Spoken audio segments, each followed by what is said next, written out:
प्यारे बच्चों, class 12th का एग्ज़ाम अब एक टर्म में होगा और वो मार्च 2023 में होना है। फाइनल एग्ज़ाम टर्म 1 और टर्म 2 को मिला दिया गया है। अब एक ही टर्म में परीक्षा होगा। 40 नंबर का आपका OMR शीट पर एग्ज़ाम होगा जो ऑब्जेक्टिव रहेगा। उसी ऑब्जेक्टिव क्वेश्चन में आज हम लोग अर्थशास्त्र के महत्वपूर्ण ऑब्जेक्टिव क्वेश्चन को इस वीडियो के माध्यम से देखेंगे। चैप्टर है आपका उत्पादक व्यवहार एवं पूर्ति। इस चैप्टर से कितने इंपॉर्टेंट क्वेश्चन हो सकते हैं वो आपको हम लोग वीडियो के माध्यम से आज हम आप लोग को बताएंगे। आप लोग बढ़िया से उसको सुनिए, कॉपी में नोट भी कर सकते हैं। साथ ही अपने चैनल इकोनॉमिक्स प्लस पर नए हैं तो चैनल को सब्सक्राइब कर ले, घंटी का आइकन को दबाकर भी ऑल नोटिफिकेशन ऑन कर ले, क्योंकि जब भी मैं वीडियो डालूंगा सबसे पहले आपको पता चल जाएगा। और वीडियो को अर्थशास्त्र के बच्चों तक शेयर भी करें। तो चलिए हम लोग आज कुछ नया सीखते हैं। अरे बच्चों, ये आपका इकोनॉमिक्स का चैप्टर है उत्पादक व्यवहार एवं पूर्ति। इससे जो इम्पोर्टेंट क्वेश्चन परीक्षा उपयोगी है उसी को मैं इस वीडियो के माध्यम से बता रहा हूँ। पहला क्वेश्चन है, एक आयताकार अति परवलय मांग वक्र के लिए मांग की लोच ई हर बिंदु पर होती है। तो देखिए, आयताकार अति परवलय वक्र आपका इस तरह होता है और यहाँ से अगर हम इस तरह बनाते हैं तो ये दूरी और ये दूरी हर बिंदु पर क्या हो जाएगी, बराबर रहेगी। इसलिए इसमें मांग की लोच जो होती है इकाई के बराबर होती है, इसलिए इसका आंसर हो जाएगा आपका बी। दूसरा क्वेश्चन है, पूर्ण प्रतिस्पर्धी बाजार में औसत आगम AR सीमांत आगम MR एवं मूल्य के बीच संबंध है। तो क्या संबंध है, तो पूर्ण प्रतियोगिता बाजार में वक्र कैसा होता है, इस तरह। ये रेखा ही आपका AR है, यही आपका MR है, यही आपका प्राइस है और यही आपका डिमांड भी है। सब क्या होते हैं, आपस में बराबर होते हैं, इसलिए इसका आंसर हो जाएगा डी, P बराबर AR बराबर MR। तीसरा क्वेश्चन है, उत्पादन के साधन के रूप में उद्यमी का कार्य है। तो उद्यमी जो होता है वो साहसी होता है। तो वो क्या साहसी करता है, तो साधनों को इकट्ठा करता है, उत्पादन प्रक्रिया को व्यवस्थित करता है और उत्पादन के खतरे को वहन भी करता है। तो इसका आंसर डी हो जाएगा, इनमें सभी। कोई पूर्ति वक्र कब दाहिनी ओर शिफ्ट करेगी, जब। तो कोई पूर्ति वक्र जो होता है इस तरह होता है। अगर वक्र बाईं ओर शिफ्ट कर रहा है इसका मतलब पूर्ति में कमी हो रहा है, और दाहिनी ओर अगर शिफ्ट कर रहा है तो इसका मतलब पूर्ति में वृद्धि हो रहा है। तो वृद्धि कब हो रहा है, तो जब प्रौद्योगिकी प्रगति हो, मतलब पूर्ति में कुछ हम आधुनिक यंत्र का प्रयोग करेंगे उससे मेरा पूर्ति बढ़ेगा, या फिर आगतों की कीमतों में कमी हो, मतलब उत्पादन के जो आगत है या साधन है वो कम कीमत पर हमको उपलब्ध होगा तो हम ज़्यादा उत्पादन को बढ़ाएंगे। इसलिए इसका आंसर डी हो जाएगा, ए एवं बी दोनों। तीसरा है, इनमें से किस संसाधन को भूमि के अंतर्गत नहीं रख सकते। तो भूमि में क्या क्या है, तो नदी भूमि पर ही रहता है, जंगल भी रहता है और खदान भी रहता है, जबकि मशीन क्या है, बनाया जाता है, जबकि ये सब क्या है, प्राकृतिक है। इसलिए इसका आंसर डी हो जाएगा। यहाँ पूछ रहा है किस संसाधन को भूमि के अंतर्गत नहीं रख सकते हैं, तो ये मशीन जो है वो भूमि संसाधन के अंतर्गत नहीं रख सकते हैं। छठा है, निम्न में से कौन चल आगत नहीं है। चल आगत मतलब, चल मतलब होता है बदलने वाला और अचल मतलब नहीं बदलने वाला। तो इसमें से चल आगत नहीं है कौन, तो मजदूरी हो जाएगा। फिर है, किसी फर्म का मूल्य वर्धित होना है। मूल्य वर्धित मतलब किसी फर्म का मूल्य जो है बढ़ता है, कौन कारण से बढ़ेगा, तो उत्पादन का मूल्य, मध्यवर्ती वस्तुओं का मूल्य, या फिर भी है उत्पादन के किसी चरण में कारकों का निवल योगदान। तो इसमें आपका आंसर ए और बी दोनों मिला के हो जाएगा, इसलिए इसका आंसर डी हो जाएगा। फिर है, कॉब डगलस उत्पादन फलन Q बराबर x1 पर पावर अल्फा इंटू x2 पर पावर बीटा में पैमाने का प्रतिफल होता है। तो इसमें पैमाने का प्रतिफल जो होता है अल्फा प्लस बीटा होता है, इसलिए इसका आंसर डी हो जाएगा। नौवां है, वह कौन सा समय है जिसके उत्पादन के सभी साधन परिवर्तित किए जा सकते हैं। तो दीर्घकाल समय की वह अवधि होती है जिसमें हम लोग उत्पादन के सभी साधन को परिवर्तित या बदल सकते हैं, इसलिए इसका आंसर बी हो जाएगा। अगला है, आर्थिक उपयोगिता का सृजन ही उत्पादन है। किसने कहा था, तो एली ने कहा था। श्रम उत्पादन का क्या है, तो सक्रिय साधन है, ए हो जाएगा। उत्पादन फलन में उत्पाद किसका फलन होता है, तो वो होता है उत्पत्ति के साधनों का। अगला है उत्पत्ति ह्रास नियम लागू होने का मुख्य कारण कौन सा है? मतलब इसका है साधनों की सीमितता और साधनों का अपूर्ण स्थानापन्न होना, दोनों है, इसलिए इसका आंसर सी हो जाएगा, ए एवं बी दोनों। अगला है दीर्घकाल में पूर्ति की लोच, तो पूर्ति की लोच दीर्घकाल में हमेशा क्या होती है? अधिक लोचदार होती है। अगला है दीर्घकालीन उत्पादन फलन का संबंध निम्न में से किससे है? तो दीर्घकालीन उत्पादन फलन क्या होता है? तो पैमाने के प्रतिफल को हम लोग दीर्घकालीन उत्पादन फलन कहते हैं। और जो परिवर्तनशील अनुपात का जो नियम होता है, जिसको हम लोग विविध अनुपात के नाम से भी जानते हैं, वो अल्पकालीन उत्पादन फलन कहा जाता है। अगला है अल्पकालीन उत्पादन की दशा में एक विवेकशील उत्पादक किस अवस्था तक उत्पादन करना पसंद करेगा? तो जो विवेकशील उत्पादक है, यहाँ हम लोग अवस्था को जान लेते हैं।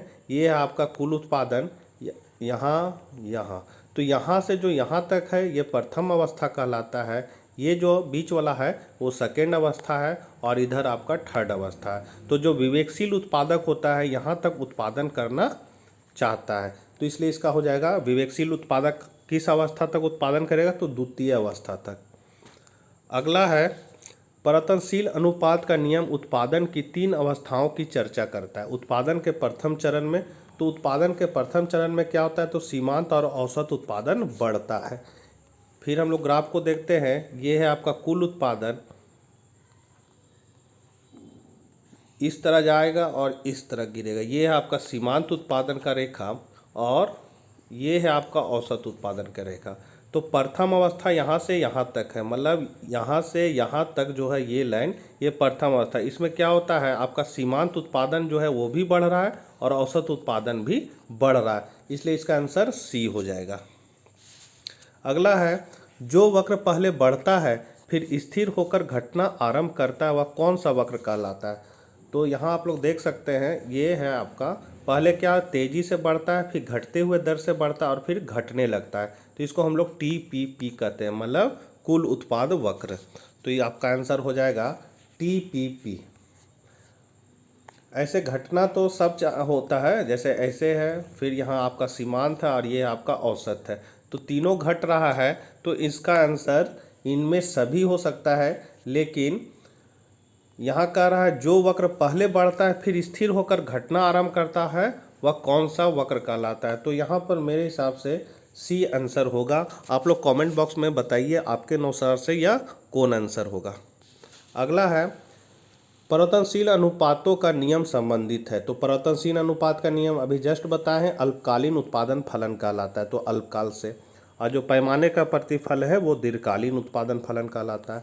अगला है औसत स्थिर लागत वक्र अक्षों को क्या होता है? तो छूता नहीं है।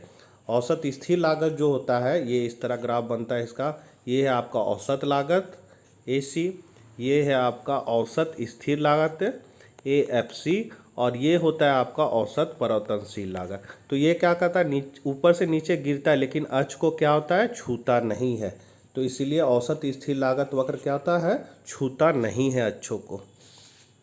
अगला है औसत परिवर्तनशील लागत भागफल होता है। तो औसत परिवर्तनशील जो लागत होता है वो क्या होता है? तो कुल परिवर्तनशील एवं उत्पादन की मात्रा होता है। मतलब हम लोग इसको लिख सकते हैं ABC, मतलब औसत परिवर्तनशील लागत क्या होता है? तो TVC बट्टा उत्पादित इकाइयाँ। अब अगर कुल परिवर्तनशील लागत को उत्पादित इकाई से हम भागा देंगे तो औसत परिवर्तनशील लागत हो जाएगा, तो ये इसका आंसर हो जाएगा A। अगला है निम्नलिखित में कौन सा कथन सही है? तो वस्तु की कीमत एवं उसकी पूर्ति के बीच सीधा संबंध होता है। तो कीमत और पूर्ति के बीच सीधा संबंध है, ठीक है। पूर्ति वक्र बाएं से दाएं ऊपर की ओर बढ़ता है, सही है। पूर्ति को अनेक तत्व प्रभावित करते, तीनों बात सही है, इसलिए इसका आंसर हो जाएगा इनमें सभी। अगला क्वेश्चन है एक फर्म का आगम, आगम मतलब होगा आय, मतलब इनकम, जो जिसको हम लोग रेवेन्यू इंग्लिश में कहते हैं। एक फर्म का आगम उसकी बिक्री, प्राप्ति या वस्तु की बिक्री से मिलने वाली मौद्रिक प्राप्तियां है। किसने कहा था? तो ये डूले ने कहा था, डूले।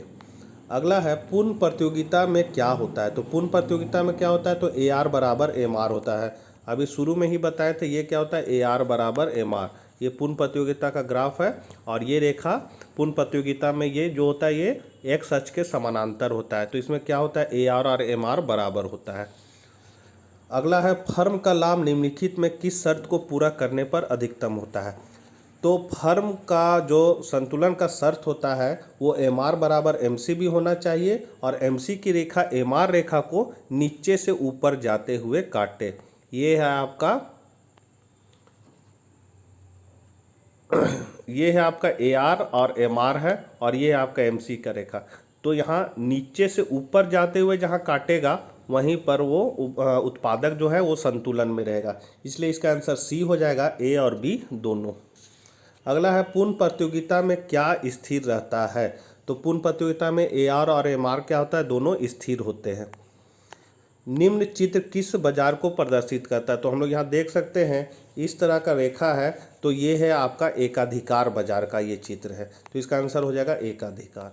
फिर है एकाधिकार एवं एकाधिकारी प्रतियोगिता में होता है। तो एकाधिकार को इंग्लिश में हम लोग मोनोपोली बोलेंगे और एकाधिकारी प्रतियोगिता को हम लोग मोनोपोलिस्टिक कंपटीशन बोलेंगे। तो इसमें क्या होता है, तो AR ग्रेटर देन MR होता है। अगला है किस बाजार में AR बराबर MR होता है। तो अभी हम लोग जस्ट देखे हैं पूर्ण प्रतियोगिता बाजार में क्या होता है, AR बराबर MR होता है।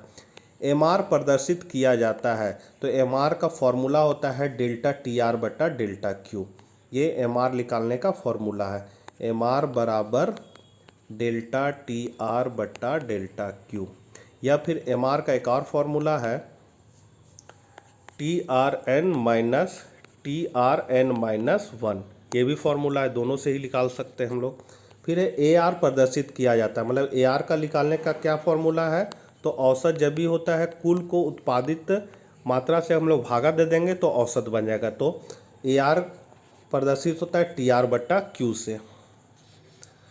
आगम की धारणाएं हैं, तो कुल आगम, सीमांत आगम, औसत आगम, तीनों धारणाएं इनमें से सभी हो जाएगा।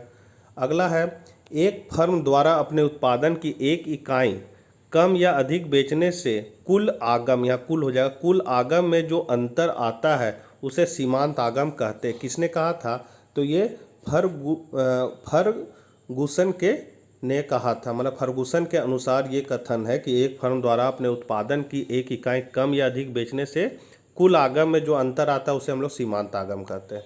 अगला है किसी वस्तु की बिक्री से प्राप्त होने वाला प्रति इकाई आगम औसत आगम कहलाता है। ये किसने यह परिभाषा दी, तो ये परिभाषा में को नल ने दी। अगला है औसत आगम वक्र ही होते हैं, क्या होते हैं, औसत आगम वक्र को ही हम लोग मांग वक्र भी कहते हैं। फिर है पूर्ण प्रतियोगिता में मांग वक्र होता है, तो पूर्णता पूर्ण लोचदार होता है, क्या कि पूर्ण प्रतियोगिता में ये जो है ये पूर्ण लोचदार का ही चित्र है और पूर्ण प्रतियोगिता में इसी तरह मांग वक्र होता है। अगला है एकाधिकारी प्रतियोगिता में मांग वक्र होता है, तो अधिक लोचदार होता है। देखिए एकाधिकार मतलब मोनोपोली और एकाधिकारी है मतलब मोनोपोलिस्टिक कंपटीशन। तो मोनोपोलिस्टिक कंपटीशन में जो मांग वक्र होता है वो क्या होता है, अधिक लोचदार होता है। अगला है उत्पादक संतुलन की निम्नलिखित में कौन सी रीतियां हैं। तो कुल आय एवं कुल लागत रीति है और सीमांत आय एवं सीमांत लागत रीति दोनों है, इसलिए इसका आंसर सी हो जाएगा। अगला है प्रत्येक बाजार दशा में एक फर्म के संतुलन के लिए कौन सी शर्त पूरी होनी आवश्यक है। तो AR बराबर MC, MR बराबर MC और MC वक्र MR वक्र को नीचे से काटे। तो इसका MR बराबर MC होना चाहिए और MC की रेखा MR वक्र नीचे से जाते हैं, इसके B और C दोनों सही है, तो इसका आंसर हो जाएगा D। फर्म के संतुलन की प्रथम शर्त क्या है, तो यह है शर्त आपका MC बराबर MR। MC बराबर MR बोलेंगे या फिर MR बराबर MC बोलेंगे, एक ही बात है। संतुलन का अर्थ है तो परिवर्तन की अनुपस्थिति। अगला है पूर्ति के नियम को निम्नलिखित में कौन सा फलन प्रदर्शित करता है। तो S बराबर फंक्शन ऑफ P, इसका मतलब है कि पूर्ति किस पर निर्भर करती है, मूल्य पे।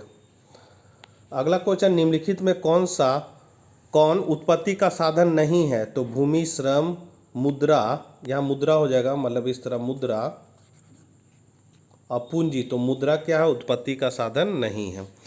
दीर्घकालीन उत्पादन फलन का संबंध निम्न में किससे है, तो वो है मांग का नियम।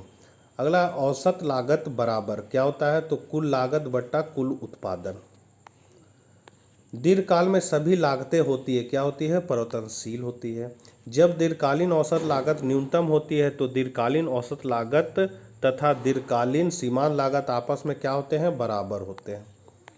अगला है निम्न में कौन सी लागत वक्र कभी भी यू आकार की नहीं होती है, तो वो होता है औसत स्थिर लागत वक्र। औसत स्थिर लागत वक्र शुरू में ही बताएं, ये औसत लागत और ये है आपका औसत स्थिर लागत। तो ये कभी भी यू आकार की नहीं होती, क्योंकि यहाँ पर आने के बाद ये इस तरह सीधा होने लगता है।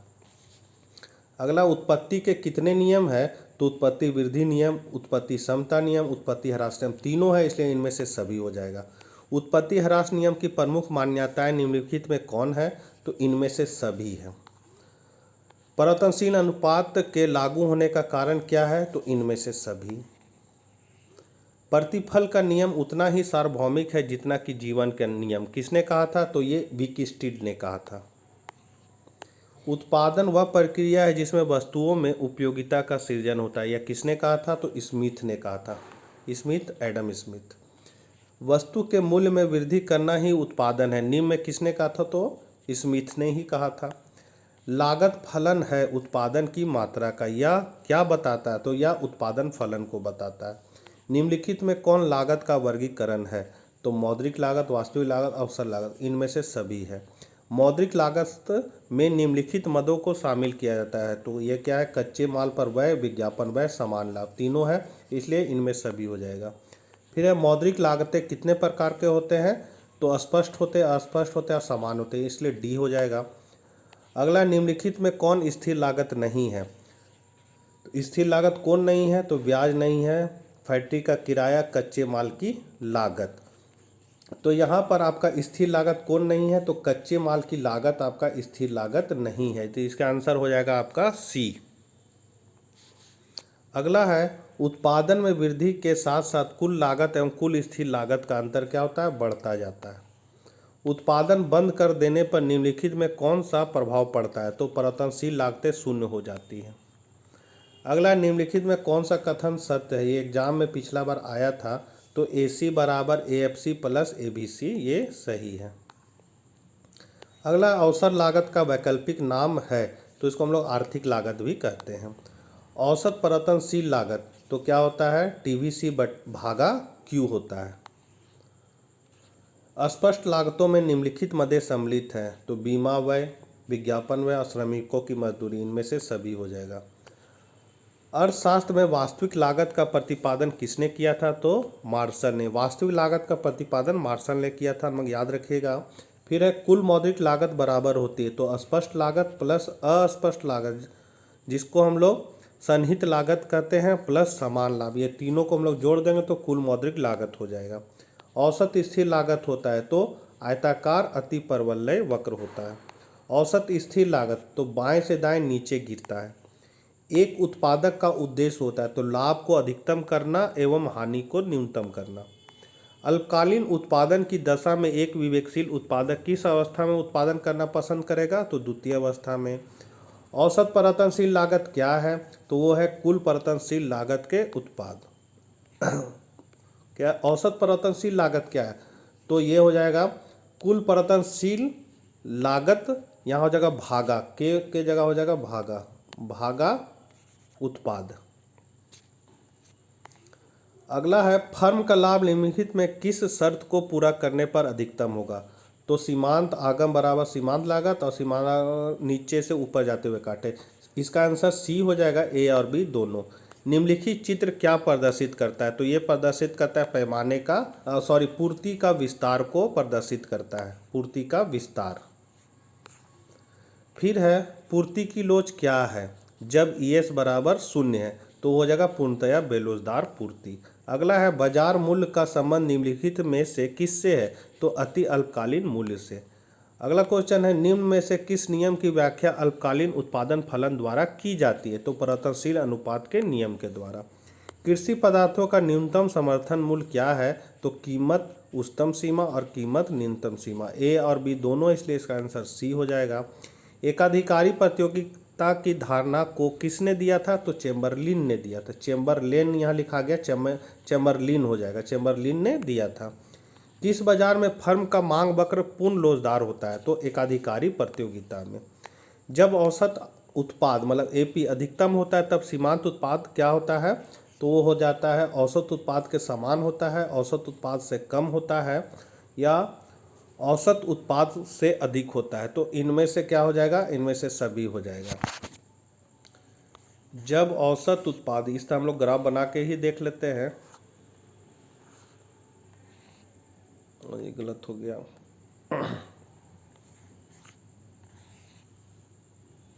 ये इस तरह होगा, ये आपका सीमांत उत्पाद, ये है औसत उत्पाद। तो जब औसत उत्पाद अधिकतम होता है, यहाँ पर अधिकतम जब हो रहा है तब सीमांत उत्पादन क्या होता है, तो वो औसत उत्पाद से कम हो जाता है। देखते हैं जब यहाँ पर ये क्या होता है, अधिकतम होता है दूसरी अवस्था में, तो सीमांत उत्पादन क्या हो जाता है, इससे नीचे आ जाता है। इससे नीचे है तो ये हो जाएगा कम हो जाता है। इसका आंसर बी हो जाएगा। अगला है, किस बाजार में AR वक्र एक्स अक्ष के समानांतर होता है, तो वो होता है पूर्ण प्रतियोगिता बाजार। फर्म को लाभ मिलता है जब AR ग्रेटर देन AC हो। निम्न में कौन सही है, तो सीमांत आगम बराबर औसत आगम सही है। कीमत निर्धारण प्रक्रिया में समय तत्व का विचार किसने प्रस्तुत किया था, तो मार्शल ने किया था। निम्न में कौन उत्पादन फलन को व्यक्त करता है, तो Q बराबर C। इनमें से कोई नहीं, C बराबर फंक्शन ऑफ Q। ये वाला हम लोग रख सकते हैं। इसका आंसर आपका A हो जाएगा। उत्पादन फलन में F होना जरूरी है, क्योंकि F ही है जो फलन है, जो उत्पादन और साधन के संबंध को बताता है। इसलिए मेरे हिसाब से इसका आंसर A हो जाएगा। आपके अनुसार से इसमें आंसर क्या होगा, आप लोग कमेंट बॉक्स में ज़रूर बताइएगा। अगला है, अल्पकालीन उत्पादन फलन निम्न में से कौन संबंधित है, मतलब अल्पकालीन उत्पादन फलन से कौन निम्नलिखित में संबंधित है, तो वो हो जाएगा परिवर्तनशील अनुपात का नियम। अगला है, परिवर्तनशील अनुपातों के नियम के प्रथम चरण में क्या होता है, तो सीमांत और औसत उत्पाद दोनों बढ़ता है। सही बात है। निम्नलिखित में किस बाजार दशा में सीमांत आगम शून्य अथवा ऋणात्मक हो सकता है, तो वो हो जाएगा एकाधिकार और एकाधिकारिक प्रतियोगिता दोनों में, इसलिए सी हो जाएगा। उत्पादन संतुलन की निम्नलिखित में कौन सी रीतियां हैं, तो सी हो जाएगा, ए और बी दोनों। जब कीमत में थोड़ा सा परिवर्तन होने पर पूर्ति में ज़्यादा वृद्धि हो जाए तो पूर्ति का स्वरूप क्या हो जाएगा, तो उसको हम लोग कहेंगे लोचदार। पूर्ण प्रतियोगिता में फर्म क्या होता है, तो कीमत को स्वीकार करती है। साधन कीमत निर्धारण के निम्न में कौन से घटक हैं, तो लगान, मजदूरी, ब्याज तीनों है, इसलिए इनमें सभी। कृषि उत्पादों के लिए न्यूनतम समर्थन मूल्य निम्न में से कौन है, तो सी हो जाएगा, कीमत निम्नतम और कीमत उच्चतम। मौद्रिक लागत क्या होती है, तो स्पष्ट, अस्पष्ट और समान लाभ होती है। किस बाजार में मांग किलो इकाई से अधिक होती, तो पूर्ण प्रतियोगिता। पूर्ति के विस्तार का अर्थ है, तो इसका अर्थ है उसी कीमत पर अधिक पूर्ति अथवा कम कीमत पर उतनी ही पूर्ति, या वस्तु की ऊंची कीमत पर उसकी अधिक पूर्ति, तो सी हो जाएगा, ए और बी दोनों। पूर्ति वक्र का संचलन क्या होता है, तो कीमत परिवर्तन के कारण होता है। किस बाजार में वस्तु की कीमत उत्पादन के सभी स्तर पर सदैव स्थिर रहती है, तो पूर्ण प्रतियोगिता में। दीर्घकाल में मांग एवं पूर्ति शक्तियों द्वारा निर्धारित कीमत क्या होती है, तो संतुलन कीमत है। एक फर्म का मांग वक्र पूर्णतः लोचदार होती है, तो किसमें, एकाधिकारी प्रतियोगिता में। यदि किसी वस्तु की कीमत 60% की वृद्धि तथा पूर्ति में 5% की वृद्धि हो तो ऐसी पूर्ति क्या कहलाएगी, तो इसको हम लोग कहेंगे बेलोचदार। फर्म के संतुलन की शर्त क्या है, तो MC बराबर MR है। कीमत उस बिंदु पर निर्धारित होती है जहां मांग और पूर्ति बराबर होते हैं। क्या होता है जब उत्पादन बंद कर दिया जाता है, तो परिवर्तनशील लागत शून्य हो जाती है। पेट्रोल की कीमत में वृद्धि से गाड़ी की मांग में क्या हो जाएगी, पेट्रोल का दाम जब बढ़ने लगेगा तो गाड़ी की मांग क्या हो जाएगी, कमी होगी। उत्पादन के सभी संसाधनों में परिवर्तन संभव है, तो कब, दीर्घकाल में। परिवर्तनशील अनुपात का नियम लागू होता है क्योंकि कुछ संसाधन क्या होते हैं, सीमित हैं। औसत स्थिर लागत वक्र क्या होता है, तो एक्स अक्ष को स्पर्श नहीं करता है, वाई अक्ष को स्पर्श नहीं करता है, कभी शून्य नहीं होता, इनमें से सभी हो जाएगा। पूर्ण प्रतियोगी फर्म होती है तो कीमत लें, कीमत बनाने की बिक्री लागत ए एवं सी दोनों हो जाएगा, मतलब ए कीमत लेने वाली और विक्रय लागत शून्य। निम्न में से कौन पूर्ण प्रतियोगिता की शर्त नहीं है, तो ट्रेडमार्क या ब्रांड नाम। समान मूल्य से अधिक मूल्य पर बाजार में क्या होता है, तो मांग पूर्ति के बराबर होगी। किस बाजार में AR वक्र Z अक्ष के समानांतर होती है, या Z की जगह X हो जाएगा, X अक्ष के समानांतर होती है, तो हो जाएगा पूर्ण प्रतियोगिता। एकाधिकारी का लाभ उस उत्पादन स्तर पर अधिकतम होता है जिस पर MR बराबर MC तथा MC बढ़ रही हो। सामान्य सरकार उच्चतम कीमत का निर्धारण करती है तो है साम्य कीमत से कम। प्रति इकाई उत्पाद आगम को हम लोग क्या कहते हैं, तो सीमांत आगम। उत्पादन साधनों के विभिन्न संयोजनों से उत्पन्न की जाने वाले अधिकतम मात्रा को दर्शाता है तो उत्पादन फलन। पूर्ति के नियम को निम्न में से कौन सा फलन प्राप्ति करता है, तो S बराबर फंक्शन ऑफ P। निम्न में कौन स्थिर लागत नहीं है, तो ऋण पर ब्याज। आय में वृद्धि से मांग वक्र क्या होता है, तो पहले बाईं फिर दाईं ओर खिसक जाता है।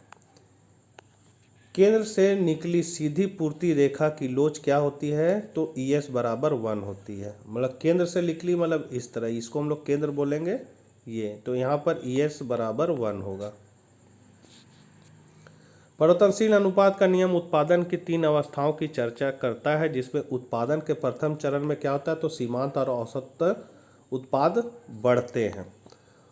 लास्ट क्वेश्चन है वस्तु की पूर्ति के निर्धारक तत्व कौन है, तो इनमें से सभी है। तो बच्चों ये थे कुछ महत्वपूर्ण क्वेश्चन जिसको आप लोग कॉपी में नोट कर लीजिए और मिलते हैं फिर नेक्स्ट वीडियो में। अर्थशास्त्र के बच्चों तक यह वीडियो जरूर शेयर कीजिएगा ताकि वे भी लाभान्वित हो सके। तब तक के लिए आज्ञा दीजिए, बाय बाय।